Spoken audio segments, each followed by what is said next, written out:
Cool. So let's look at this board first, Ramon. We're looking at adjectives that can be gradable and adjectives that are extreme. Here are the gradable adjectives down here, and here are the extreme versions. So with a gradable adjective like the word wet, you could say, well, it's quite wet, it's fairly wet, it's pretty wet. You could even grade it quite high by saying it's extremely wet. But as soon as you use these ones, they're extreme versions. They're at the top already. And we normally use the word absolutely. You don't have to. But if you say I'm drenched or I'm soaking or I am soaked, you're already at the extreme. And to push it that little bit further, we'd say I'm absolutely drenched. So that's the same with all of these adjectives. All of these are gradable, where you say, oh, I'm a little bit wet, or yeah, she's quite beautiful, she's very beautiful, she's extremely beautiful. You can do a lot with these, but these ones already at the extreme. And just to make them even more extreme, you can add absolutely. Now over here, I decided to veer away from the subject a little bit because we have a lot. Here's a gradable adjective, the word hot. You can grade it by saying it's quite hot, pretty hot, very hot, rather hot, a little bit hot, or a little hot, fairly hot, extremely hot.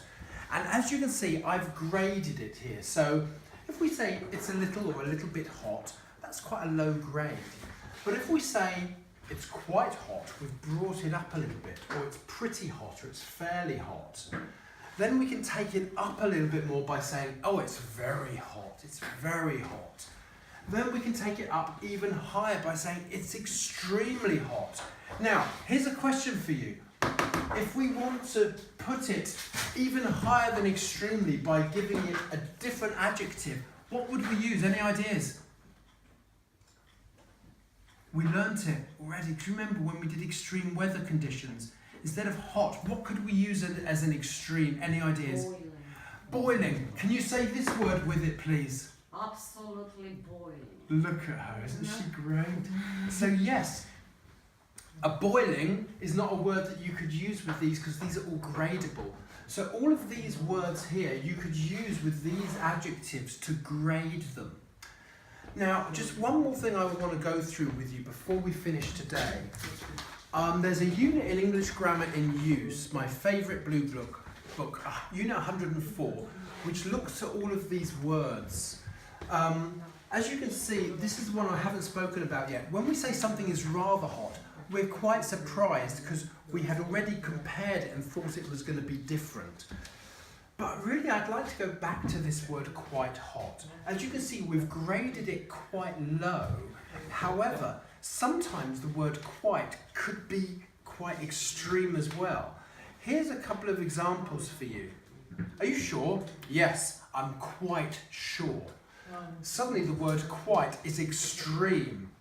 I couldn't believe it. It was quite incredible. We're using that word in a really extreme way. I quite agree with you. I absolutely agree with you. So it's interesting how we can use this word as quite a low-graded, low-leveled adjective, or depending on the context, we can really make it extreme.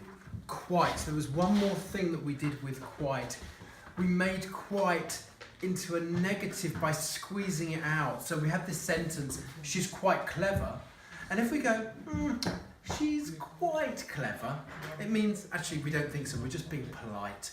Something else that Daniel came up with today, thank you, Daniel, was another way of making it sound negative was to give it a bit of a pause. She's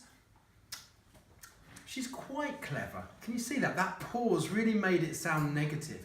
To make it sound positive, you just go, oh, she's quite clever. But remember, if you want that to sound a bit more negative, you'd squeeze that out. She's quite clever. And the whole expression in the face means, actually, I don't think she's clever at all. Thanks.